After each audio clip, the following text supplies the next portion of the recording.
Are sixth generation consoles worth buying in 2023 and beyond?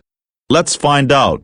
The sixth generation of consoles is the oldest we have looked at so far. In this series, I compare different generations of game consoles and see whether or not they are worth buying. However, that really depends on what you want, need, and preference, so if retro games are fun and you like older games, then these older generations of consoles can be worth it. However, most of you will want newer and more powerful consoles. The sixth generation of consoles was kicked off with Sega's Dreamcast, which was released in 1998, preceding the PlayStation 2, original Xbox, and Nintendo GameCube. The Sega Dreamcast was also amongst the first to be discontinued. It was pulled off of the market in 2001, ending Sega's role as a major player in the video game console market, which they had held for more than 15 years at the time of the Dreamcast's discontinuation. The next to follow the release of the Dreamcast was Sony's PlayStation 2, which was a very well-received and successful console, so much so it made Microsoft quickly jump into the console market in less than a year later. The original Xbox and Nintendo GameCube followed the release of the PlayStation 2. Both were released in November 2001. Between 1998 and 2006, millions upon millions of games and sixth-generation consoles were sold worldwide. The PlayStation 2 was probably the most popular console at the time, followed by the original Xbox, and the GameCube was a cheaper option for those who could not afford a PS2 or original Xbox, and the Sega Dreamcast was also a cheaper offering into the video game market. However, neither were as popular or as powerful as their competitors from Sony and Microsoft, which meant that most games around the early to late 2000s were written for the PS2 and original Xbox. The original Xbox was discontinued in 2006, but the Xbox Live service was not discontinued until April 2010. The Nintendo GameCube was discontinued and ceased production and sale in 2007. And the PlayStation 2 was the last to be discontinued, in 2013, meaning it had the longest lifespan out of all the sixth-generation consoles. While the hardware in these consoles seems very outdated by today's standards, they were groundbreaking for their time, and the radical design of these consoles also adds to their retro aspect. The Nintendo GameCube was the one which had the most choice available in terms of aesthetics, meaning you could get different colored GameCube consoles and controllers, which has also made the Nintendo GameCube quite collectible today. In fact, they sell for a lot of money, and it's rare to find a fully functional unit without issues. You can also find PlayStation 2s and original Xbox systems for sale online, though most have been wiped of their original firmware, so just be careful if you plan on buying a sixth-gen console, as they are very hard to come by. And often, you will find them being listed as pre-owned or refurbished, which also likely means that the hardware has aged significantly and is nearing the end of its life, though this depends heavily on how much use the console has had,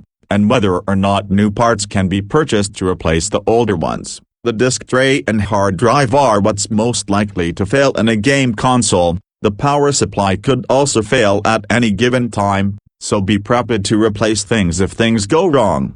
Luckily for you, you do not have to buy these older consoles to play games. If your computer has a decently spec'd graphics card, CPU, and a lot of RAM, you can quite happily and comfortably play these older titles. However, using an emulator requires you to download BIOS and ROM files for the specific console you wish to run games on, and for less tech-savvy people, this can be a daunting and tricky thing to do. However, emulators provide easy-to-follow guides on how to set them up, and in some cases, you can even purchase USB sticks preloaded with many thousands of retro games, which should be playable, even on the lowest-end PC made within the last 5 to 10 years. Check the specific requirements for the emulator you want to run if you're interested in emulating older games. So, this now brings us to the conclusion of, are sixth-generation consoles worth buying in 2023 and beyond?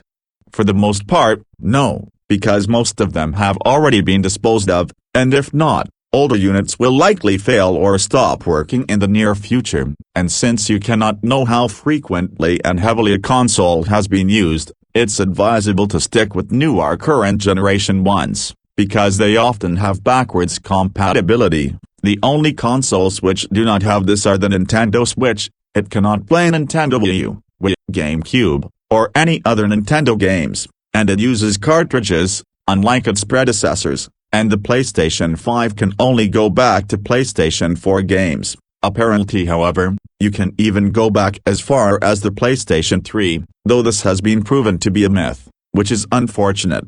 However, the Xbox Series X and S currently can play supported Xbox One, 360, and original Xbox games, provided your Xbox Series X or S meets the requirements to run those games, and sadly, not all games for Xbox One, 360, or the OG Xbox will work through backwards compatibility. So in the worst-case scenario, you can either buy an original console to play a specific game, or if you're not willing to spend money, you can instead use an emulator, and if the game has a PC equivalent edition available, why not buy that instead? 6th generation consoles are really only worth buying if you're really into older games and you like the design of the older consoles. Apart from that, there is not a lot of compelling reasons to buy one. Even 7th generation consoles are considered too old by many. Even the 8th gen are now seeing their eventual demise. However, the Nintendo Switch and PlayStation 4 are the only two of the 8th generation consoles that are receiving support and new games. The Nintendo Switch is also considered to be a 9th generation console, which means it should be comparable to the PS5 and Xbox Series X or S. We shall be expecting a 10th generation soon with the eventual release of the PlayStation 6, Nintendo Switch 2, or V2, and a possible new series of the Xbox. However, it is unknown as to what the future generations will be called, and when they will be released to the market. Anyway, that will now do it for this video. Please remember to like, share, comment, and subscribe. See you next video. Bye for now.